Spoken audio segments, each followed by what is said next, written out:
Assalamualaikum warahmatullahi wabarakatuh. Waalaikumsalam. Wah, sugeng siang. Sugeng siang, Mas. Langsung dijawab loh ya. Oke, keluarga Jogja yang ada di kota Jogja maupun buat Anda yang ada di luar kota Jogja. Maturun, yang pasti ini adalah satu kesempatan yang luar biasa. Jok Teng, Mojo Teng Mriki hadir untuk Anda. Kita pingin aja sih hari ini ngobrol santai, namanya juga Mojo ya. Karena hari ini saya sudah janji akan kehadiran tamu yang sangat luar biasa. Jadi begini, tamu yang satu ini boleh dibilang sibuknya luar biasa. Saya mengenalnya juga biasanya dari media massa begitu. Tapi hari ini bisa bertatap muka dengan beliau, ini menjadi hal yang cukup luar biasa untuk Anang begitu. Dan seperti apa sebenarnya beliau begitu sebelum saya memperkenalkan. Dan ini dia tamu kita, apa kabar Bapak Aman? Tepuk tangan yang luar biasa untuk Bapak Aman. Saya itu dari tadi ngobrol dengan Bapak, namanya Aman gitu aja sebenarnya. Nama lengkapnya juga belum sempat tahu begitu. Non sewu, nama lengkapnya siapa Pak? Saya kebetulan diberi nama oleh orang tua saya itu Aman Yuri Adi Jaya. Oke. Belakangnya? Jaya. Iya. MM? Itu soal yang lain itu. MM itu mesem kira-kira begitu. Iya. Jadi beliau itu lengkapnya insinyur, nama lengkap baru MM ini nama lengkap beliau begitu kan ya. Pak, sibuknya luar biasa loh Pak, tapi bisa mampir matur nuwun.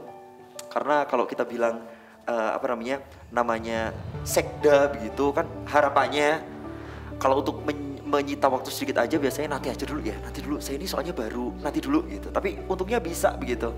Ini pas libur? Ya saya kira kita selalu harus secara proporsional membagi waktu sesuatu yang bermanfaat bagi semuanya. Dan saya kira kehadiran saya di sini adalah sesuatu yang juga insya Allah bermanfaat. Oke, amin. Bapak mau bagi hadiah? Nanti di belakang saja. Kok langsung saya menodongnya nggak enak loh. Pak Aman, begini Pak, lahiran mana Pak? Saya kebetulan numpang lahir di Jawa Timur. Jawa Timur. Namanya Kabupaten Bondowoso. Saya numpang lahir. Tapi kalau ditanya aslinya mana, saya termasuk tidak punya asli. Kok asli? Karena keliling-keliling. Pernah di sini, pernah di sini ya. Mobile begitu. Karena memang mengikuti orang tua. Jadi kalau ditanya asli, semuanya palsu. Asli tapi palsu. Kayak acara ya. Itu loh, bagus loh. Ini jadi kalau lahiran memang Bondowoso Jawa Timur. Iya, saya Bondowoso. Saya pingin sedikit kembali mengingatkan agak ke belakang. Bapak TK-nya di mana? Saya TK-nya di Bondowoso itu. Bondowoso juga? Iya. Kemudian saya SD kebetulan di Banjarmasin. Iya, saya di Banjarmasin. SD, SMP, kemudian SMA dan kuliah di Semarang saya. Semarang? Iya, di Semarang. Jadi mobilitas saya cukup tinggi ya karena termasuk kaum muhajirin. Jadi betul ya. Betul sekali ya. Banyak hijrah kemana-mana. Betul sekali. Begitu. Kita ngobrol kalau tadi terkait dengan pendidikan. S1-nya di mana? Saya mau nanya dulu. S1-nya Semarang betul. Ini jurusannya apa? Saya kebetulan dari Fakultas Kumpul Kebo, Mas. Apa itu, Pak? Iya, Fakultas Peternakan. Ini jujur nih. Iya. Ini memang kalau milih jurusan itu karena kebetulan diterima atau non sewu, memang dulu cita-citanya pengen menjadi peternak begitu. Ya, ini mengalir saja ya. Jadi bahasa Inggrisnya itu sunatullah kira-kira begitu. Jadi mengalir begitu saja. Oke, kita berbicara terkait dengan pendidikan. Itu pendidikan S1 atau dilanjutkan lagi untuk pendidikan selanjutnya? S2 dong pastinya. Iya, saya kebetulan di Jogja. Jadi saya itu bekerja sejak tahun 92 ya. Bekerja di mana Pak? Saya di pemerintah Kota Yogyakarta ya. Jadi ya sesudah tahun 92 ini saya kemudian menjadi warga Kota Yogyakarta. Karena kemudian banyak hal yang saya lakukan di Jogja. Jadi hidup saya sudah berpindah dari Semarang ke Jogja begitu Mas. Iya. Dan kalau berbicara terkait dengan Jogja sendiri berarti sudah berapa lama? Non sewu? Iya, 92 sampai sekarang 2021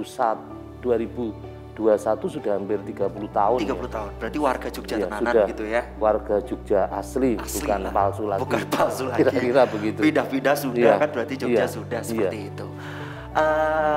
Waktu itu Pak sebelum ke pemerintahan begitu, sempat nggak Pak bekerja di mana? aktivitasnya apa begitu mungkin? Ya dulu saya sempat kerja swasta, saya di Jawa Barat ya, di Bandung. Saat itu masih sesuai dengan basic pendidikan saya di peternakan. Dulu saya kerja di perusahaan makanan ternak yang namanya Kompit. Oh Kompit, iya. Ya, Kompit. Nah, saya Kompit 3 tahun mungkin. Kemudian saya masuk ke pemerintah Kota Yogyakarta. Kebetulan hidup saya banyak di Bapeda, Badan Perencanaan Pembangunan Daerah. Jadi putar-putarnya di situ. Saya lama di Bapeda, kemudian keluar, masuk lagi, keluar masuk begitu kira-kira di. Pak, menyenangkan ya, Pak, keluar masuk, keluar masuk gitu. Keluar masuk begitu. Apalan soalnya, Pak. Iya. Jadi saya itu pernah menjadi kepala dinas perindustrian perdagangan sudah lama. Tahun 2007 ya. 2007 sampai 2009 kepala dinas perindustrian perdagangan Kota Jogja. Dan saya kembali lagi ke Bapeda tahun 2009 sampai 2012 kepala Bapeda.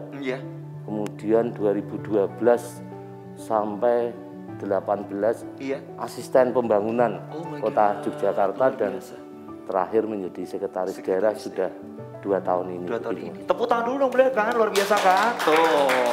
Tahunnya luar biasa, aktivitasnya cukup panjang juga terkait dengan portofolio beliau begitu. Pak Aman, banyak di antara, jadi gini, kalau teman-teman mungkin wartawan, media, atau itu selalu terkait dengan sekda. Kalau kaitannya dengan bagaimana Yogyakarta kan selalu ada hal-hal yang mereka ingin dapatkan di situ. Tapi buat orang kebanyakan begitu, mereka selalu berpikir ketika ditanya sekda Jogja siapa, belum tentu tahu begitu loh Pak. Gitu. Jadi kalau kita sekarang membayangkan nih Pak, paling gampang lah untuk yang sekarang melihat bareng kita. Sebenarnya gambaran sekda biar gampang dicerna oleh manusia, oleh masyarakat gitu. Sekda itu sebenarnya seperti apa sih Pak gitu? Iya, gambarannya seperti sebuah perusahaan begitu. Kalau kepala daerah itu adalah pemilik perusahaan, owner, maka sekda itu seperti manajer itu kira-kira. Manajer yang kemudian mengkoordinasikan aspek-aspek gerakan teknis secara keseluruhan. Jadi kira-kira begitu, manajer. Oke lah. Jadi gambaran untuk keluarga Jogja. Jadi kalau berbicara tentang sekda itu gambarnya seperti itu. Lebih ke manajer. Ada owner dan dia akan menjalankan apa yang memang sudah direncanakan gitu ya. Betul. Kalau pemerintah Jogja kan 5 tahunan, berarti selama 5 tahun ini akan apa termasuk strateginya Pak J. Betul. Seperti itu. Jadi kalau saya sedikit meraba-raba atau mendapatkan informasi, sekda itu berarti seperti arsitek.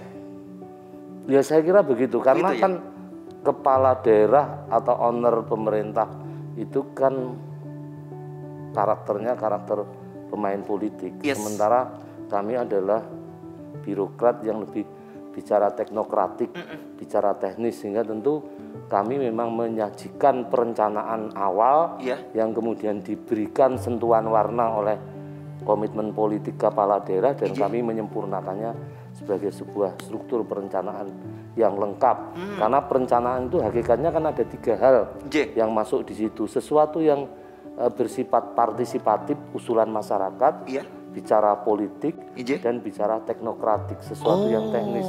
Jadi berangkat dari sesuatu yang teknokratis, diberi muatan masukan masyarakat. Dan muatan komitmen politik kepala daerah, jadilah secara proporsional perencanaan yang komplit, yang komprehensif begitu kira-kira. Kalau kita berbicara tentang sekda ini berarti kecermatan untuk membaca pesan. Sebenarnya kalau di pemimpin daerah begitulah istilahnya seperti itu. Mereka sudah punya misi dan visi begitu. Nah berarti yang mengijawantahkan itu adalah sekda sendiri seperti itu J. Begitulah kita menerjemahkan lebih lanjut pada wujud apa yang dinamakan rencana tindak. Jadi kan program kegiatan sebagai bagian dari rencana tindak. Sementara kepala daerah sebagai owner bicara aspek-aspek garis besar. Sementara kemudian rencana tindak operasionalnya tentu kami terjemahkan sebagaimana tadi dalam sebuah perencanaan yang lengkap. Itu 5 tahunan ya? 5 tahunan dan 5 tahun. Sekarang baru 2 tahun Pak ya? 2 tahun. 2 tahun ya? Oke. Karena masih ada 3 tahun lagi berarti, tapi tadi ketika rencana ini sudah ada, kita bicara sekarang tentang kejadian yang atau mungkin melanda dunia, berarti kemungkinan rencana ini pun bisa menjadi plan A dan menjadi plan B. Betul. Betul ya? Betul. Oke. Kita sebelum nanti berbicara terkait dengan Bapak Aman ini dengan COVID di Yogyakarta, kita akan break dulu. Mau silakan diunjuk.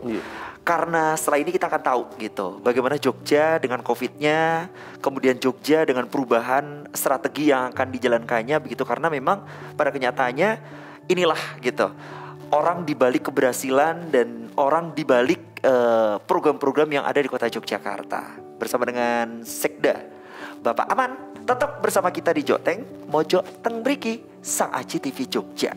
Jangan kemana-mana.